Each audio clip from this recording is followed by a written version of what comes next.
Thank you. Thank you. Thank you, Mark, for that generous but somewhat embarrassing introduction. President Kornbluth, trustees and faculty, students and families, alumni, and members of this remarkable community of scholars and solvers. It's a special honor to be with you today. Graduates, I once sat where you now sit, brimming with excitement and the sense of accomplishment that comes with a hard-won MIT diploma. Congratulations to all of you.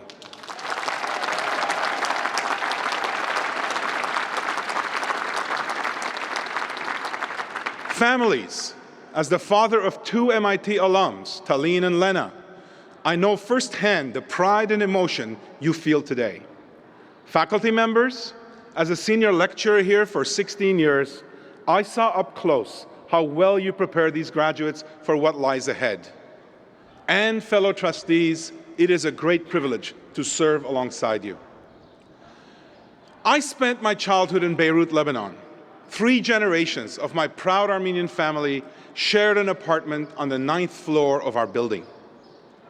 The window in the bedroom I shared with my great aunt looked out over the red-tiled roofs of Roman, Ottoman, and Byzantine buildings, and beyond to the Mediterranean Sea.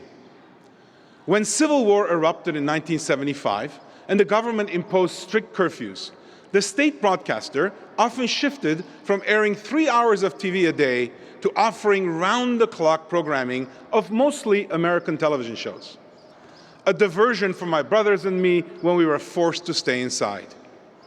One show in particular had me captivated. Just hearing the theme song would set my heart racing. Perhaps you know it too.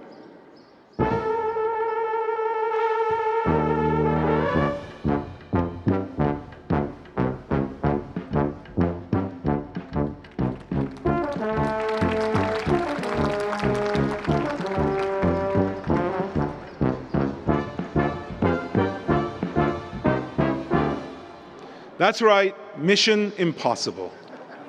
Even if you never saw the TV show, you likely know the movies, with Tom Cruise as Agent Ethan Hunt. The encoded self-destructing message to the agents always began the same way: your mission, should you choose to accept it. No matter how long the odds or how great the risk, the agents always took the assignments. In the 50 years since, I have been consistently drawn to impossible missions, and today I hope to convince each and every one of you that you should be too. Class of 2024, one incredibly challenging mission is already under your belt. You were given the assignment to begin your studies at MIT without being at MIT. Going to college without going to college was not a mission you'd signed up for, but it is what you got. A handful of you did move to campus, but even for you, masking, testing, social distancing, and virtual classes meant orienting to a foreign land. You even learned a new language as terms like Q Week and Scuffy entered your MIT lexicon. No one knew what would happen next or when it would end. And yet, you found ways to thrive. You dove into your coursework and started to build mostly virtual friendships. In the words of your classmate, Amber Velez, who rented a Cambridge apartment with 3 MIT roommates, you patched together a little lifeboat in this vast sea of students spread out all over the world. Earlier that year, just up the road in Kendall Square, my colleagues and I at Moderna had received another mission that seemed impossible. Develop a safe and effective vaccine that could save lives, restart the economy, and do so in less than a year. Oh, and while you're at it, get 1 billion doses manufactured, distribute them around the world, and get them into the arms of people. It was clear that if we accepted this challenge, it would take everything we had. We would have to slow 20 ongoing drug development projects and focus on solving COVID. We embraced this mission, and I'm so proud that my colleague and friend, Professor Langer, is here. He was a main driver of this as well. Just 48 hours after Moderna obtained the sequence for the SARS-CoV-2 spike protein, we deployed our mRNA technology to produce a potent vaccine. Less than 2 months later, we enrolled the first patient in a clinical trial. And on November 16th, the vaccine was determined to be 94.5% effective against COVID-19. By some estimates, Moderna's vaccine saved over 2 million lives during the pandemic.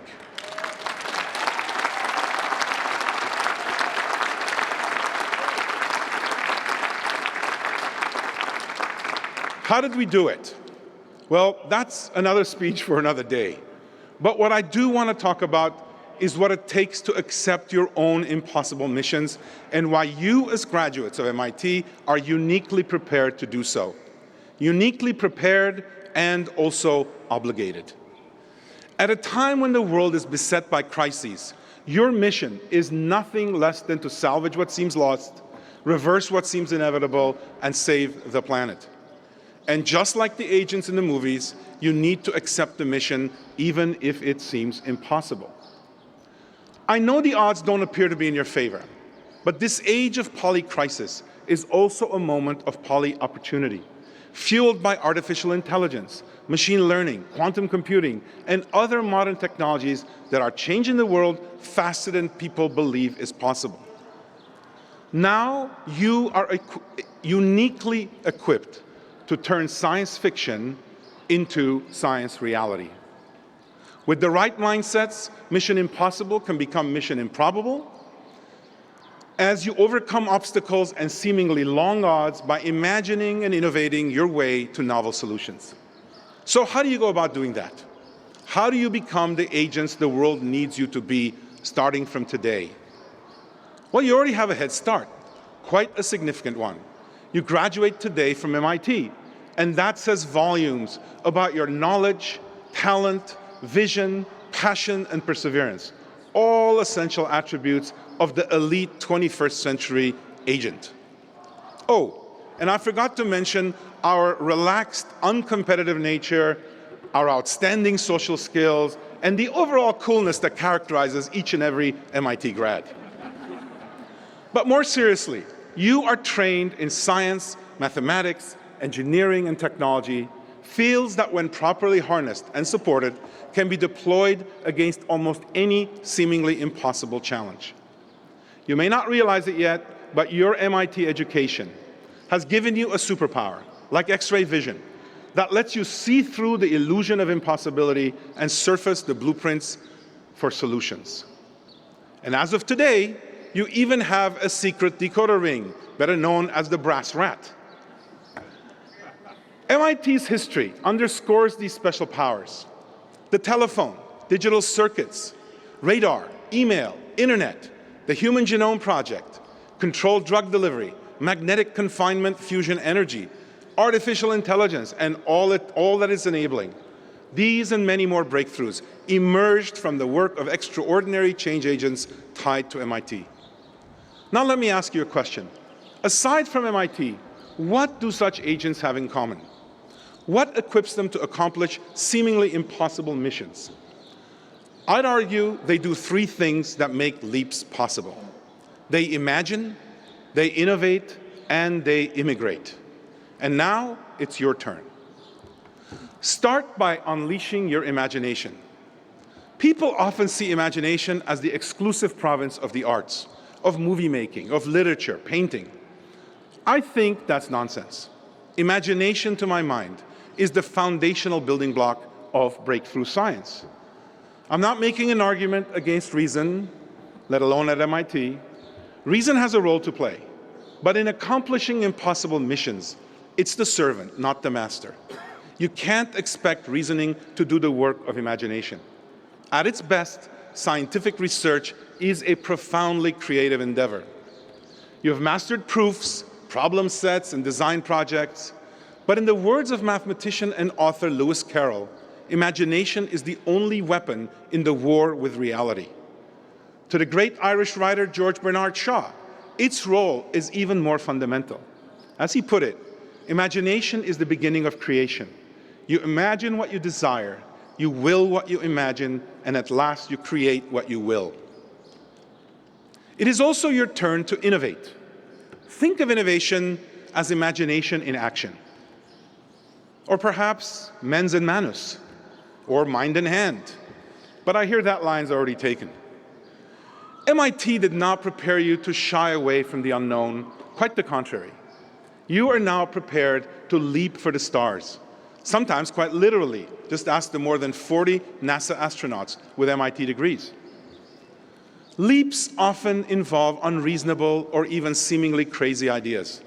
Ordinary innovations are often judged by how reasonable the idea is and an extension of what already exists, and how reasonable the person proposing it is. But ask yourself one central question. Why do we expect extraordinary results from reasonable people doing reasonable things? As you've probably guessed by now, I'm utterly unreasonable and an eternal optimist. As a lifelong entrepreneur and innovator, I have to be. But I've always practiced a special kind of optimism. I call it paranoid optimism. This means toggling back and forth between extreme optimism and deep-seated doubt. The kind of paranoid optimism needed to make scientific or technological leaps often starts with an act of faith. By that I mean belief without facts, the very definition of faith. Now, I know faith is generally associated with religion, but interestingly, in my experience, pioneering science also starts with faith. You take leaps of faith, and then you do experiments, and on rare occasions, the experiments work, converting your leap of faith into scientific reality. What a thrill when that happens. On your innovation journey, beyond optimism and faith, you will also need the courage of your convictions. Make no mistake, you leave MIT as special agents in demand. As you consider your many options, I urge you to think hard about what legacy you want to leave, and to do this periodically throughout your life. Not every mission you are qualified for is a mission worth accepting. You are far more than technologists. You are moral actors. The choice to maximize solely for profits and power will, in the end, leave you hollow. To forget this is to fail the world and ultimately to fail yourself. I know many of you here, and some in the class of 2024, not with us here today, are deeply troubled by the conflicts and tragedies we are witnessing. As an Armenian descended from genocide survivors and co-founder of the Aurora Humanitarian Initiative, I feel deeply the wounds of these conflicts. I wish I had answers for all of us, but of course I don't. But I do know this: having conviction should not be confused with having all the answers. Over my many years engaged in entrepreneurship and humanitarian philanthropy, I have learned that there's enormous benefit in questioning what you think you know, listening to people who think differently, and seeking common ground. As you grapple with today's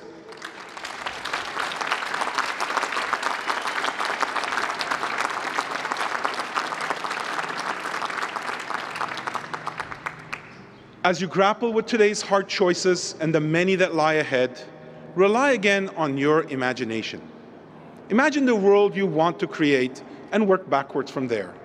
Be open to the many paths that could carry you towards this goal, and let the journey inform which ones will succeed. Now, I've urged you to imagine and to innovate. The last thing I want to leave you with is the need to immigrate. I'll say more about what I mean by immigrate in a second, but first, I want to give a shout out to others who, like me, have left their homelands. For those of you who have, thank you.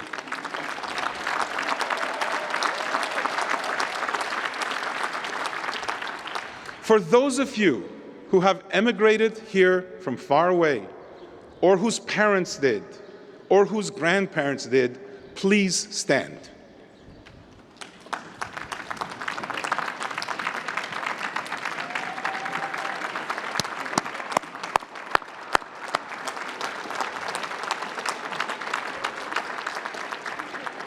I applaud you. It may often feel like a disadvantage, but you will soon learn it is quite the opposite. When I first arrived at MIT, I worried I did not belong here.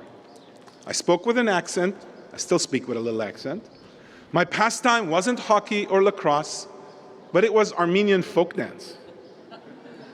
Then one afternoon, late in my first year here, I was walking down the infinite corridor when a poster caught my eye. Staring back from the poster was a Native American chief in full headdress, eyes defiant, fingers pointed seemingly right at me. The poster read, "Who are you calling immigrant, pilgrim?" I can't tell you what an impact that had on me. Aside from Native Americans, we all at some point come from somewhere else. It helped me realize that I belonged here at MIT, in the United States. And graduates and families, you do too. But here's the really interesting thing that I've learned over the years. You need not be from elsewhere to immigrate. If the immigrant experience can be described as leaving familiar circumstances and being dropped into unknown territory, I would argue that every one of you also arrived at MIT as an immigrant, no matter where you grew up. And as immigrants, you are all at an advantage when it comes to impossible missions. Why? You've left your comfort zone. You've entered uncharted territory. You've forgone the safety of the familiar. Yet you persist and you survive. You figure out how to accomplish your mission. Like elite agents, immigrants are the ultimate innovators, equipped to navigate obstacles, to never say never. In fact, I often describe innovation as intellectual immigration. Just like those of us who emigrate from other countries, innovators pioneer new environments, seeking a better future, not just for themselves, but also for the larger world.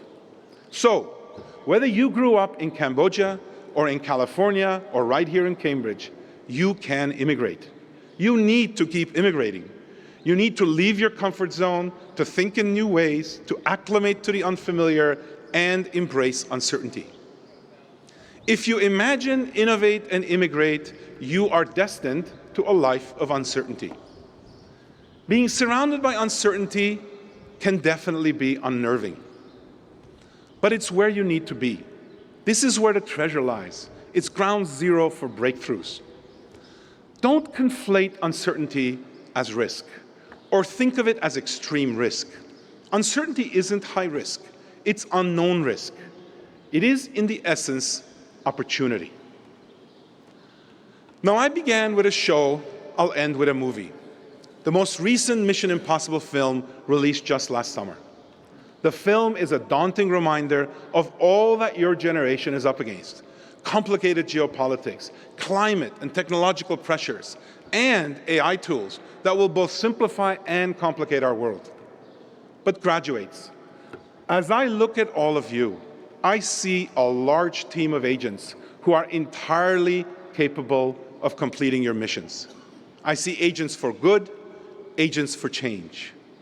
MIT has prepared you to tackle impossible missions, to harness the future and bend it towards the light. My wish for you, my fervent hope, is that you not only choose to accept impossible missions, but you embrace them. Welcome long odds, embrace uncertainty, and lead with imagination. Approach the unknown with the courage, the confidence, and the curiosity of an immigrant, with paranoia and optimism. And always remember the strength of working in teams. Show the world why Mission Impossible teams, inevitably shorthands for MIT.